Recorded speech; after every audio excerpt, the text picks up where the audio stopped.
Assalamualaikum warahmatullahi wabarakatuh. Nama saya Muhammad Irfan Haris akan menjelaskan tragedi Tanjung Priok berdarah.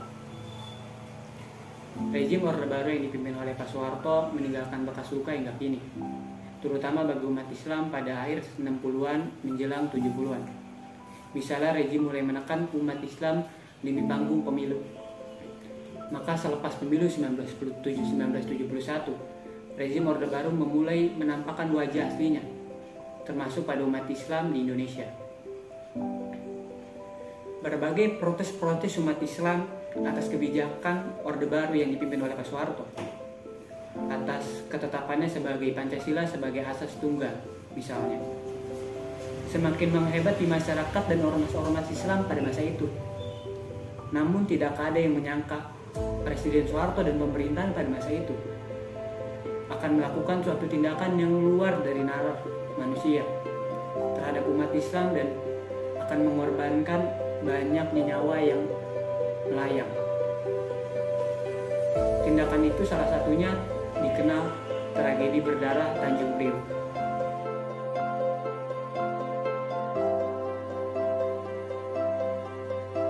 Tumpahan darah sesama anak bangsa yang dinamakan dengan tragedi Tanjung Priok itu bermula dari penerapan Pancasila sebagai asas negara tunggal yang mulai gencar digunakan sejak awal 1980-an. Siapapun yang tidak sejalan dengan garis politik rezim Orde Baru dengan asas tunggal Pancasilanya, maka layak dituding sebagai anti Pancasila. Di tengah suasana yang terkesan regresif, terdengar kabar dari musola kecil di pesisir utara di kota Jakarta, Abdul Qadir Al-Jailani misalnya, seorang ulama sekaligus tokoh masyarakat Tanjung Priok, disebut-sebut kerap menyampaikan ceramah yang dituding aparat sebagai provokatif dan berpotensi mengancam kedaulatan negara. Dari situlah kejadian berdarah itu bermula.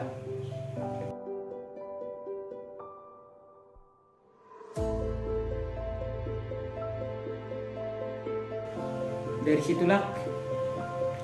situlah kejadian berdarah itu bermula. Pada hari Sabtu 8 September 1989, dua bintara pembina desa atau disingkat Babinsa dari Koramil datang ke musola As-Saadah di Gang 4 Koja Tanjung Priok. Mereka memasuki area ibadah tanpa melepas sepatu, dengan maksud ingin mencopot pamflet-pamflet yang berada di musola yang dianggap berisi ujaran kebencian terhadap pemerintah. Kemudian kedua babinsa tersebut memakai air comberan di got tersebut untuk menyiram pamflet-pamflet yang ada di musola. Akhirnya karena kelakuan dua babinsa tersebut kerap menjadi kasakusuk di kalangan jamaah Tanjung Priok dan warga sekitar, karena tidak ada upaya yang tegas dari pemerintah terkait masalah yang terjadi. 2 hari kemudian pada tanggal 2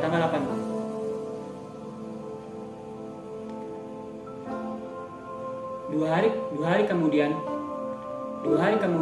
pada tanggal 10 September 1984 terjadi pertengkaran antara jamaah dengan pelaku tentara, pencemaran rumah ibadah atau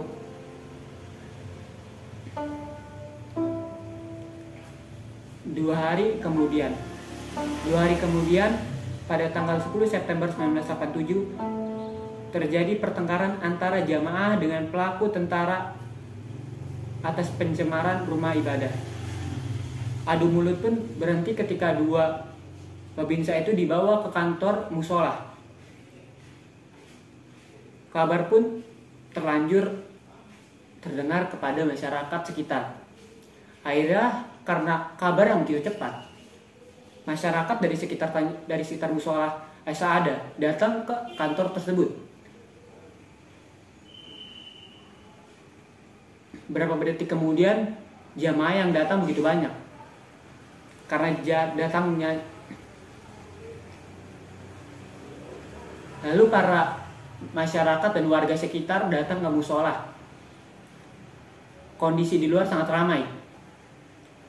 salah satu dari pendemo yang datang ke Mushola Saadah membakar 2 motor dari Babinsa tersebut. Awal mula kericuhan terjadi.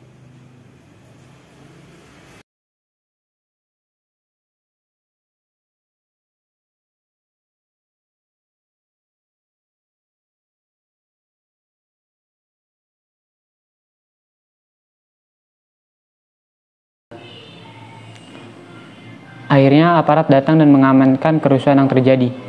Karena kericuhan itu 4 orang ditangkap termasuk pembakar motor. Akhirnya masyarakat dan warga sekitar berdiskusi untuk membebaskan 4 orang tersebut. Akhirnya dipilihlah Amir Biki, tokoh masyarakat yang dapat memediasi antara Koramil dan Kodim.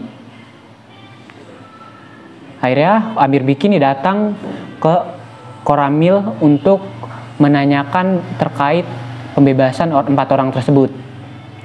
Diskusi sana sini dengan Koramil, Amir Biki tidak mendapatkan jawaban, malahan bisa dibilang hanya dipermainkan.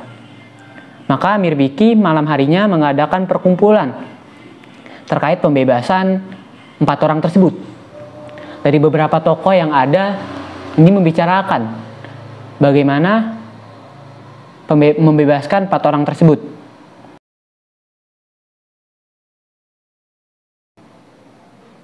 Maka pagi harinya tanggal 12 September 1987 sekitar 150 orang bergerak ke Polres Tanjung Priok dan juga ke Kodim yang tak jauh 20 meter dari Polres Tanjung Priok.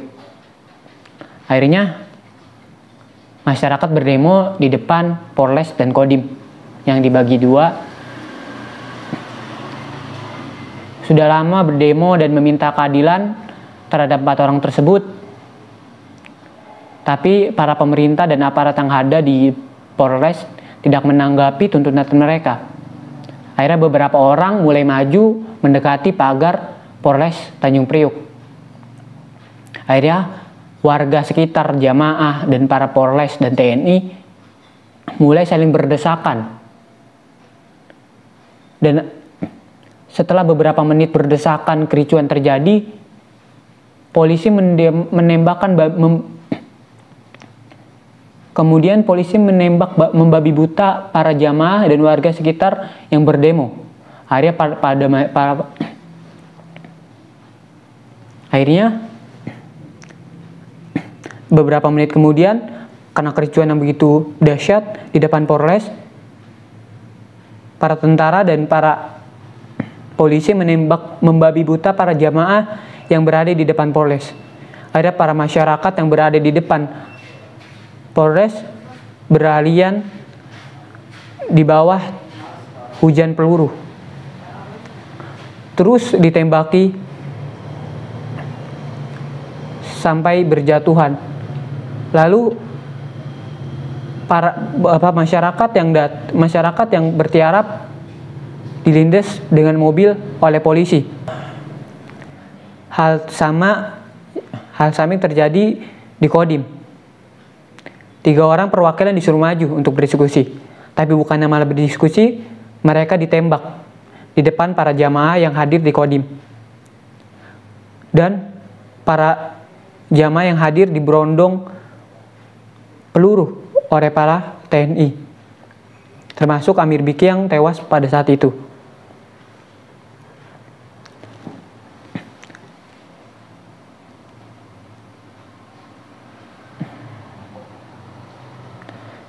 Jumlah korban 30 orang.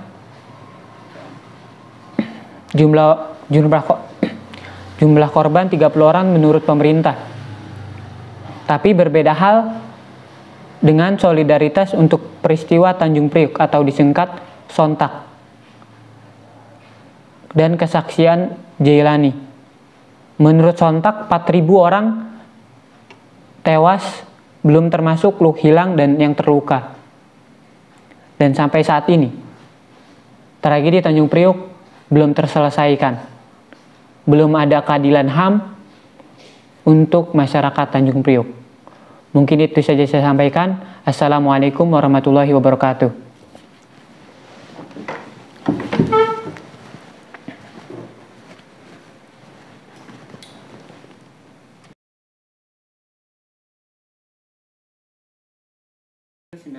pada akhir 69.